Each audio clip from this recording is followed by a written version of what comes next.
Hello everyone, welcome to my very first movie review, and that is the film Captain America, the First Avenger. I had to put that down because there's a possibility I might get a copyright strike on this channel, and that's not something I want to start off doing.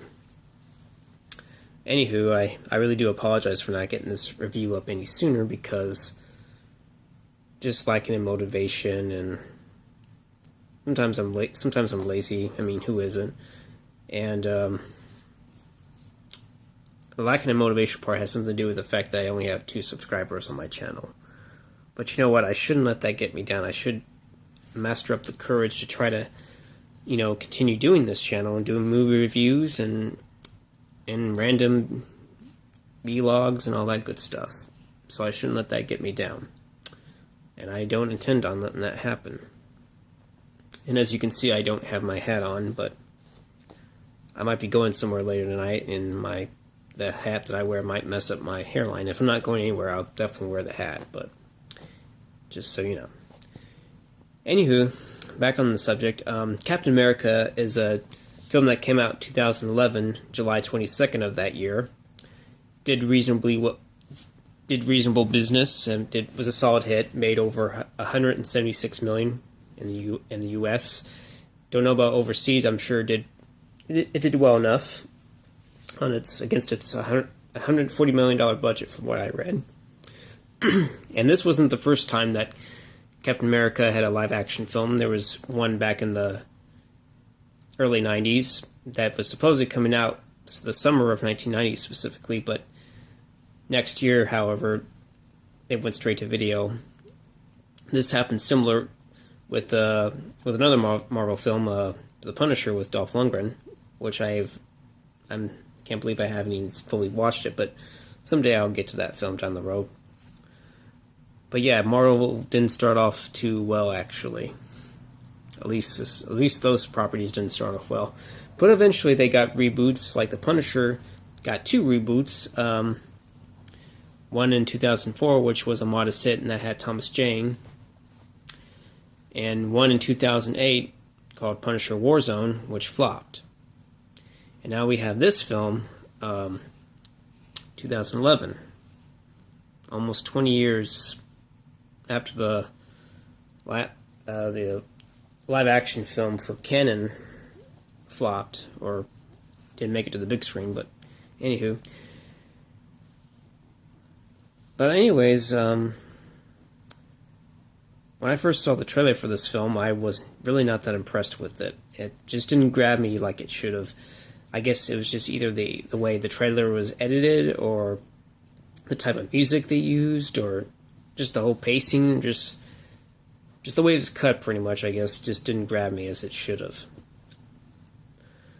But how I came to saw this film? I was supposed to be doing something with a friend of mine, and she ended up canceling for reasons of her own. And this was on a Tuesday, and I believe back then, Cinemark, if it was a Cinemark theater, it would be $5 all day and all night. It's still done today, as far as I know. And saw it at the Tinseltown. It was a late noon showing, I believe. And to my surprise, I actually enjoyed the film. I mean, there were some flaws and some cons to it, but no film's going to be perfect no matter what. But overall, it was a pretty solid film, a really good start, and yeah, I definitely enjoyed it. Now, I'll start off with the cons. And while this origin story for Captain America was a very interesting one, I think it could have been a little more epic, and I'm definitely not alone in thinking that. I know that Matt, aka Rambo Ralph for Life, also agrees with me on that. And maybe Mike does, I'm not really sure. I haven't fully watched his movie review of that, but I know he liked it. Both of those guys really liked it, and I did too. And yeah, I think some scenes maybe a few of them could have been cut back. I'm trying to think which one wasn't really necessary. I mean, it was nice to establish Steve's home life, where he lived in Brooklyn, and also was necessary to establish the Red Skull. Maybe maybe the one where there was a scene where where the Red Skull is being, painted by some kind of artist. Maybe they could have cut that scene out, I guess. I don't remember if that was before Steve Rogers got the serum. Maybe they could have cut out a couple of this one scene where he I don't know.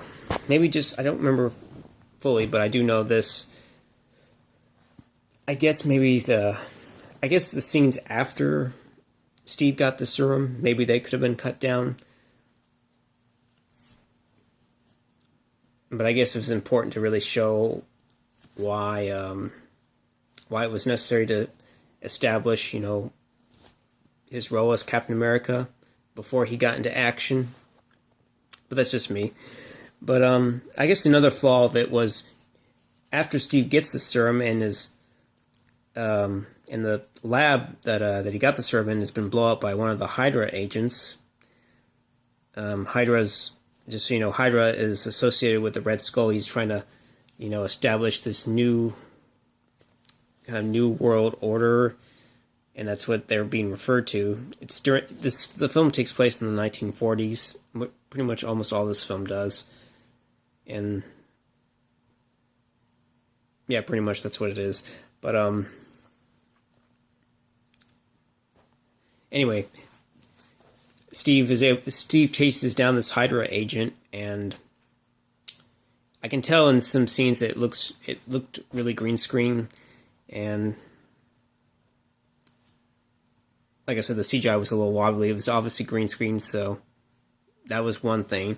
And then towards the end, when Steve has to chase the Red Skull, and Red Skull's already in his plane trying to get away, and Steve needs a ride, and the Tommy Lee Jones character is driving a vehicle, but there is this little boost that makes it go faster than it should, I guess, before the days of the Fast and Furious. But anyways, he has to catch up to him, and when he's catching up to him, it's a pretty obvious green screen effect there too.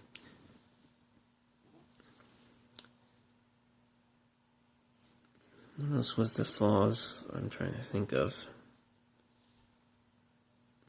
I don't know, I guess just the pacing and obvious green screen effects, and CGI was wobbly in certain scenes.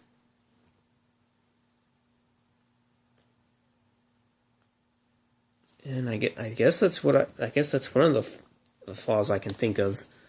But anywho,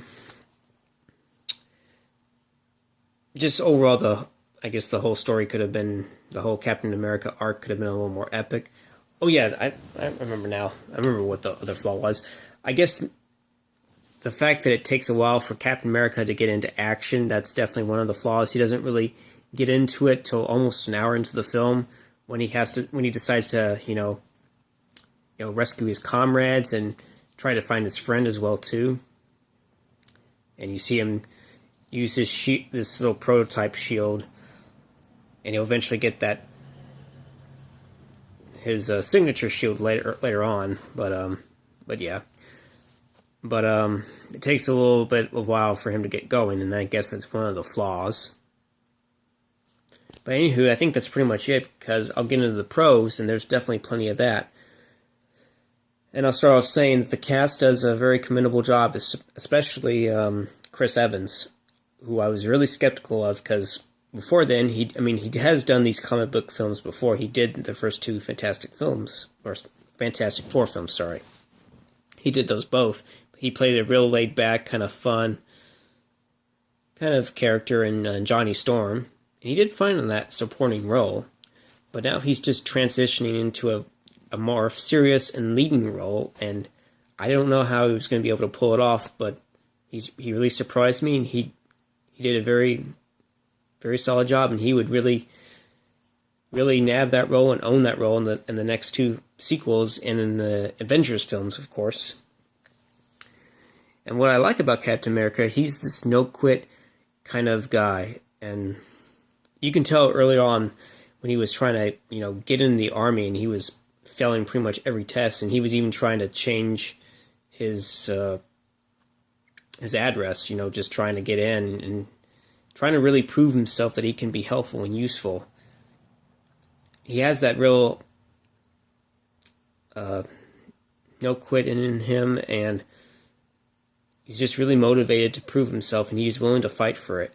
And that's a character that we all can aspire to be or even resonate with, because Captain America himself kind of reminds us of Superman, and I guess you can say Captain America himself is like the Superman of Marvel, except he was born here. He was born a human. He's just an enhanced human.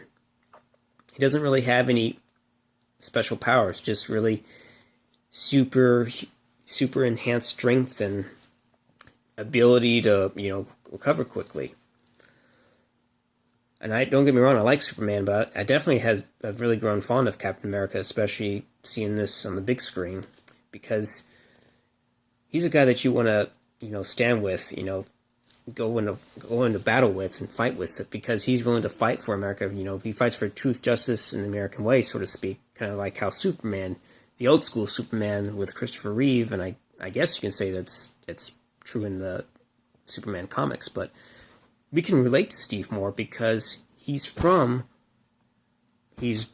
on Earth. He's, just like I said, an enhanced humanoid. He's something that we really cheer for. We really want to see him win. We really want to see him, fight for what he believes is right.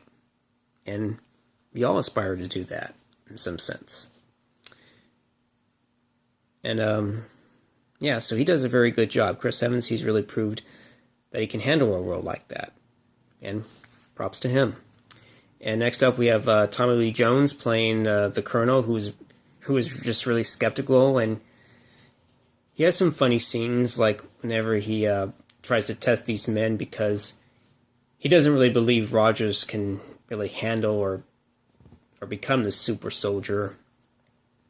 And right after when he throws a grenade, Steve jumps on it, tells everyone to get back, and he proves that he's definitely willing to die for his country. And of course, Tommy Lee Jones says he's still skinny. And then there was this one scene where actually when they're chasing, the Red Skull, like I mentioned earlier, the obvious green screen effect, he has this one line, like right after he, kisses, whenever Steve kisses Peggy, he looks at Tommy Lee Jones, and then Tommy Lee Jones says, "I ain't kissing you." So yeah, he definitely makes you chuckle, and he has this one little kind of funny interrogation scene with one of Red Skull's allies or assistants. What's his face? Zola, played by Toby Jones. He does okay in his supporting role. He's not in the film much, but he definitely has a presence in the sequel, which I'll get to. But yeah, he whenever he brings Zola his meal, and then Zola's asking, "What is this?" He's like, "It's a steak," and then he goes, and Zola asks, "What's in it?" He's like, "Cow." And since Zola, I guess, is vegetarian, Tommy Lee Jones ends up eating the prime cut steak himself, which was interesting. But anyways, then Hugo Weaving does a very fine job as the Red Skull, and he's no stranger to playing villains. He's done this before in The Matrix, and of course the first 3 Transformer films. He definitely nabs that role very well. I think he definitely does a much better job than the previous actor did in the 1990 Captain America. He definitely the look of him is much better, and nabs the German accent down pretty well. And while you think he's not really much of a presence, he has that very keen mind of, ultimate takeover and establishing Hydra. And, he's also a scientist himself. And the fact that he can, has the ability to convert this, this Tesseract energy into weapons and weaponizing it is a very dire, threatening situation, and he's able to do that very well. It's it's shown throughout the beginning scenes of the movie, and Red Skull's definitely someone you don't want to fuck with. Anywho, you have other supporting characters. You have Haley Atwell, who I'm not really familiar with. She's been in films before this, but I never really saw them.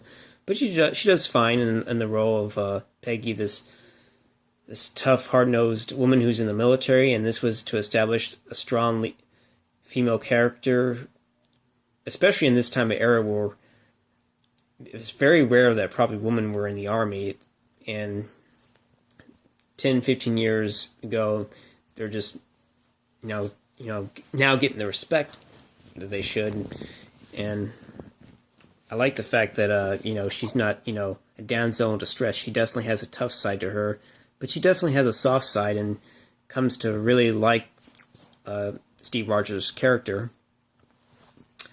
and she does fine in that role. And let me see if I can look up what other characters I liked. Or overall, I think the cast does fine, but I just try to remember which other ones stand out. Oh yeah, Stanley Tucci as the doctor, the one who really believes in Steve and decides to choose him over this average douchebag that you see that's kind of making fun of him. He does fine in as the role of the doctor. He plays a very likable guy who actually worked with Red Skull. His real name is Schmidt, actually. They try to use the formula, or try to establish the super soldier formula back when he was working the Red Skull, but unfortunately it wasn't ready, and that's what transformed him into the Red Skull. It made him super strong, but it had some side effects, as you can tell what happened. But over time, he was able to perfect it and not work for Schmidt anymore. That's why he's in the U.S. And of course, how can I forget Sebastian Stan, who plays Steve's friend Bucky. He does a very commendable job in that role. He's a likable character for sure, especially when Steve's standing up for himself but getting beat in the process. He's able to kick this thug's ass. He's like, pick on your own size, and he blocks his punch and just kicks him in the butt, and there you go. It shows just how he's able to willing to defend a friend, and he is a completely different person after he's rescued from Steve. But he does help out and assist Captain America through his adventures when they're shown to be thwarting the Hydra bases when they're during that whole montage sequence. And of course, spoiler, if you haven't seen this, turn off. He dies whenever he's helping Steve out, and he gets thrown off he's on a, basically he gets falls off the train because of this ensuing battle. But he definitely plays a role in the sequel. And there are other notable characters, but they weren't. Anyways, I'm not going to get into that right now. But overall, whenever the action was there, it was pretty solid. It seemed short-lived. I did like this one sequence where he's going for the main Hydra base, and uses this motorcycle, does these flips, does these punches here and there, but overall, it's definitely a fun sequence. And then when it comes to the moment where he's fighting with the Red Skull, I guess that's one of the minor flaws. Maybe the battle between him and Red Skull could have been a little longer, because they do fight in the plane, but it's very short-lived. And then when Steve causes an accident with the Tesseract, it's in this chamber, and he damages the chamber, and the Red Skull grabs it. It starts to go out of control and starts to suck him in, and supposedly he's maybe killed, but I don't think so. He's, I think, sent to another world, so.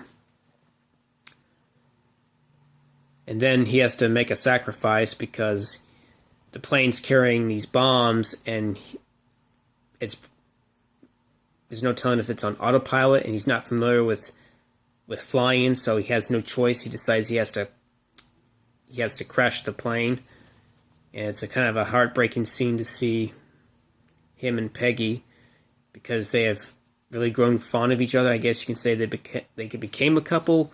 They didn't really establish that or develop it that much, or develop it that well. I guess that's one of the flaws. They didn't really touch on the relationship between Peggy and Captain America that much, at least to me. I mean, they do share one scene right after he loses his friend, but it wasn't exactly an indication if they were a couple, even though there was one scene where there's this little film montage that Peggy and Tommy Lee Jones' character were watching in the theater, and he has a picture of her in this little locket. I guess you can say that, but they didn't really seem to touch upon the dynamic of their relationship that well, at least to me. But anywho, then towards the end, he's unthawed because in the very beginning, it takes place in the present day, and they found that the Red Skull's the Red Skull's plane, it's been frozen in the ice, and I guess because of the climates and the shifts in the ground and whatnot, and in ever changing weather, they finally found it, and they would eventually unthaw him. And he's placed in this little scene where supposedly he's in a hospital, and there's an agent to try to calm him down, or at least keep him in line. But Steve overhears the radio, and apparently it's the radio of a game that he already attended. He's like, I already attended that game, and then he catches on, and when these guys burst in, he doesn't know who they are, and he throws them out, and he gets out of there, and he realizes he's in a completely different time period. He's in the contemporary period, and Nick Fury, Samuel Jackson, approaches him and tells him that he's been asleep for 70 years. And it's kind of hard for him to take, and it's kind of hard for us to take in a sense, because man, that's a long time. He'd be a real old man right now. But there's always that sadness, because he's lost a lot of time. He's in a much more convenient time period, but it's completely new to him. And we see in the sequels that he has to really adjust to that and really catch up on everything. But in that moment where he realizes that he's missed a lot of time, and there's a possibility that Peggy, is pretty much gone by now. Especially the way his last lines were like, I had a date. But anywho, it seems like I'm drifting off, and I can't really remember, because I saw this movie a week ago and thought I'd remember everything, but I guess I don't. But overall, Captain America, the First Avenger, was a really good, solid start to the franchise. But I would like the sequels better, because they were set more in the contemporary period as of now. That's why I was able to like them. That's why I like them a bit more than this one. But it was a good start, a very solid start to a franchise, and would eventually lead up to the Avengers movie, which also had Captain America. That movie came out in 2012, where it featured all the comic characters like Captain America, Iron Man, Thor, and Hulk, Black Widow, and Hawkeye. They did, however, use Loki in that, but that could be for a different movie review. But anyways, I'm going to go on and do a review for the sequel, Captain America: The Winter Soldier. And then if my memory's better, I will do a review of Captain America: Civil War. And I have seen that twice, and I definitely enjoyed that movie. So stay tuned for more movie reviews. Overall, Captain America, the First Avenger, very solid movie. If you haven't seen it, go ahead and see it. if you don't own it and if you liked it, go ahead and buy it. Anywho, stay tuned for my review of Captain America: The Winter Soldier. Later.